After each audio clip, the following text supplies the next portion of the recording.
একটা প্রশ্ন করি। একটা সাধারণ হাঁস কিভাবে দেবীর বাহন হতে পারে?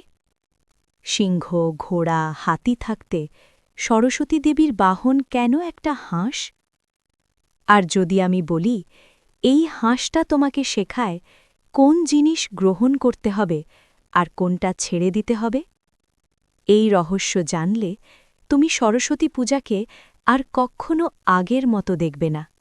নমস্কার বন্ধুরা, স্বাগতম বকবক আড্ডাতে, যেখানে গল্প শুধু গল্প না, গল্পের ভেতরে লুকিয়ে থাকে অজানা সত্য। আজকের এই গল্পটা শুধু ধর্মীয় না, এটা পড়াশোনা, জীবন আর সিদ্ধান্ত নেবার গল্প। ধরো তুমি একটা নদীর ধারে দাঁড়িয়ে আছো, নদীর জল ঘোলা, কিন্তু তার মধ্যেই ভেসে বেড়াচ্ছে দুধের মতো সাদা কিছু। এখন প্রশ্ন, জল আর দুধ একসাথে থাকলে তুমি আলাদা করবে কিভাবে? আমাদের পক্ষে অসম্ভব, কিন্তু প্রাচীন শাস্ত্রে বলা হয় হাঁস পারে। হাঁস জল আর দুধ আলাদা করতে পারে। এই গল্পটা শুধু কল্পকাহিনী না, এটা প্রতীক। সরস্বতী দেবী হলেন জ্ঞানের দেবী, কিন্তু সব জ্ঞান কি সমান? সব তথ্য কি দরকারি? আজকের যুগে তোমার সামনে হাজারো তথ্য, রিলস, শর্টস, নিউজ, গসিপ, কিন্তু কোনটা রাখবে আর কোনটা ফেলে দেবে, এই সিদ্ধান্তটাই আসল জ্ঞান।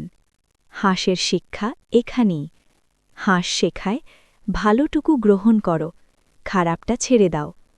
ঠিক যেভাবে একজন ছাত্র ভালো শিক্ষা নেয় আর বাজে প্রভাব থেকে দূরে থাকে।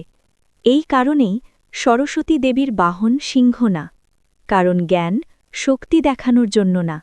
জ্ঞান দরকার শান্ত মাথা, স্বচ্ছ চিন্তা আর সঠিক বাছাই করার ক্ষমতা। তুমি যদি জীবনে এগোতে চাও, চাকরি, ব্যবসা, পড়াশোনা, সম্পর্ক, তাহলে তোমাকেও হাঁসের মতো হতে হবে। আর জানো, হাঁস জলেও থাকে, স্থলেও থাকে, কিন্তু জল তাকে ভিজাতে পারে না। ঠিক তেমনি একজন জ্ঞানী মানুষ সংসারের ভেতরে থেকেও সংসারের দাস হয় না। এই ছোট্ট হাঁসটার ভেতরে এত বড় শিক্ষা লুকিয়ে, যেটা আমরা বছরের পর বছর খেয়ালই করিনি। যদি এই গল্পটা তোমাকে 1 সেকেন্ডের জন্যেও ভাবতে বাধ্য করে, তাহলে বকবক আড্ডাকে সাবস্ক্রাইব করো, কারণ এখানে আমরা শুধু কথা বলি না, আমরা ভাবতে শেখাই। এই সরস্বতী পূজাতে শুধু বইয়ের সামনে মাথা নোয়াবে না, নিজেকে প্রশ্ন করো, আমি কি জীবনে দুধ আর জল আলাদা করতে শিখেছি? আমি ছিলাম বকবক আড্ডা থেকে, তুমি ছিলে আমার গল্পের সাথী। আবার দেখা হবে আর একটা অজানা গল্প নিয়ে। ততক্ষণ পর্যন্ত শুনতে থাকো, ভাবতে থাকো, আর বকবক আড্ডাতেই থাকো।